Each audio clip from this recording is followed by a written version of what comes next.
La déconstruction des habitats de fortune a commencé tôt ce matin, sous le regard des migrants.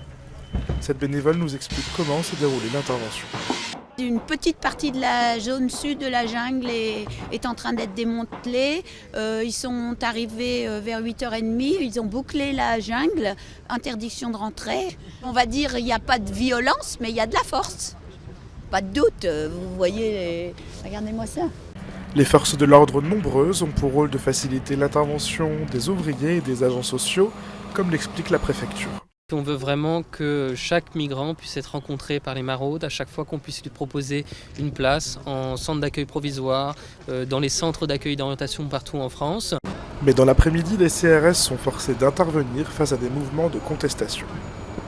On sent une forte pression des no-borders qui sont présents sur site, qui tentent de nous empêcher, mais avec le dispositif de sécurité qui est celui du jour, ils sont maintenus à distance. Postés sur le toit de cet abri, ces deux migrants tentent de se couper les veines en dernier recours. Mais ils sont rapidement maîtrisés par deux agents et arrêtés par sécurité. Ils font partie de ces 3400 migrants qui survivent dans cette jungle de Calais. Pour faire face aux attaques des migrants et des militants, la police est contrainte d'utiliser gaz lacrymogène et canons à eau. Le démantèlement de cette zone sud devrait prendre plusieurs jours.